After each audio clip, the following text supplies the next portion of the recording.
All right, let's dive into one of the most, truly volcanic and pivotal passages in all of Scripture, Isaiah chapter 6. And let me tell you, this is so much more than just words on a page. It's a direct vision of God's throne room, an encounter that really changes everything.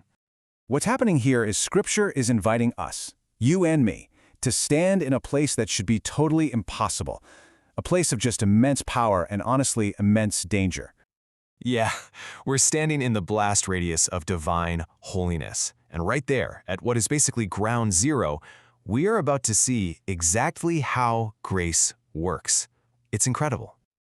Okay, so the vision kicks off with a scene that sets the stage, not just for the historical moment, but for eternal reality.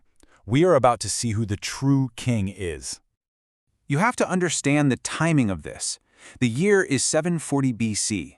King Uzziah, who's been this symbol of stability for a long time, he's just died. And this plunges the entire nation into a crisis. Their security, their certainty, it's all shaken. And right in that exact moment of political chaos, Isaiah says, "I saw the Lord." Now listen, this isn't a dream he's having. He's using the language of a courtroom witness. It's like the veil is pulled back, and Isaiah sees the real throne room, the true power behind every single earthly government. And that's the message, isn't it? It's precisely when our human foundations start to collapse, when the kings and the systems we trust are gone, that God reveals his unshakable sovereignty. He's saying, look higher. But this begs a pretty profound question, right? Who exactly is this glorious, terrifying king that has Isaiah trembling? Well, fast forward hundreds of years, and the Apostle John gives us the absolutely stunning answer. He says Isaiah saw his glory, and he's talking about Jesus. The king on the throne, the one whose holiness shakes the very foundations, is the pre-incarnate Christ. You see, the glory of Jesus did not begin in a manger. So the vision just intensifies from here. Our attention is now pulled to the beings that are attending this king. And the sound they make, well, it's so powerful it literally shakes the foundations of the temple. And these aren't your cute, chubby cherubs from a painting. No way.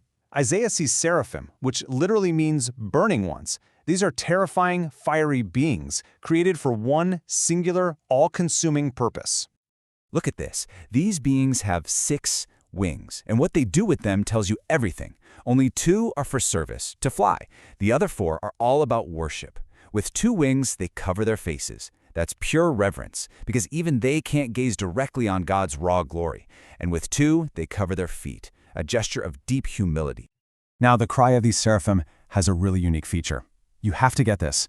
In Hebrew, if you want to show the absolute ultimate intensity of something, you repeat it. And there is only one attribute of God in all Scripture that gets repeated 3 times for maximum ultimate emphasis. Holy, holy, holy. This is it. This is God's defining attribute. Not his power, not his justice, not even his love, though of course he is all of those things. Holiness. Holiness is the blazing, morally flawless, reality-defining nature of God. It's like the ocean in which every other attribute swims. So what happens when a human being comes face to face with this kind of absolute purity? Well, now we turn to Isaiah's personal, visceral collapse. Think about who Isaiah is. He's a prophet of God. He's probably the most righteous man in the entire nation, a moral exemplar. You'd think he'd be feeling pretty good about himself, right? But in the presence of true holiness, his immediate reaction isn't pride, it's pure terror. Woe is me, for I am undone. And that word, undone, it's just incredibly powerful. It means to be dissolved, to disintegrate, to literally come apart at the seams. Divine holiness doesn't just condemn Isaiah, it completely exposes him, and he just unravels. And pay very close attention to the specific sin he confesses. I am a man of unclean lips. He doesn't confess some secret weakness. He confesses the sin of the very tool of his prophetic ministry. The thing he was probably proudest of, his greatest strength, that is what he now sees as utterly contaminated in the light of God's holiness. But right here, at this point of total collapse, something absolutely incredible happens. Grace enters the scene, and it comes directly from God's own hand. A seraph flies to the altar, the place of sacrifice. It takes a live burning coal and touches it to Isaiah's unclean lips. Can you imagine? It's a moment of both intense purification and, you'd think, incredible peril. And then come these words of pure, unadulterated grace. Your guilt is taken away and your sin atoned for. And notice the order here.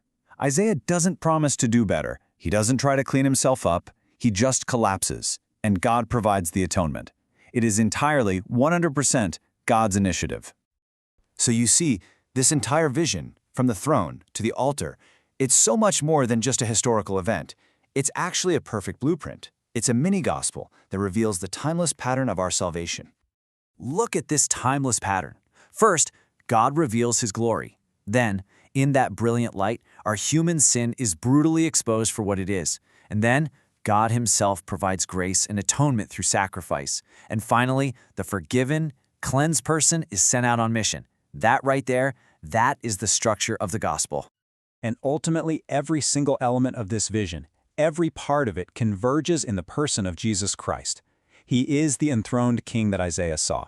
He is the Holy One of God. It's His glory that will one day fill the earth, and He is the ultimate atoning sacrifice from the true altar in heaven.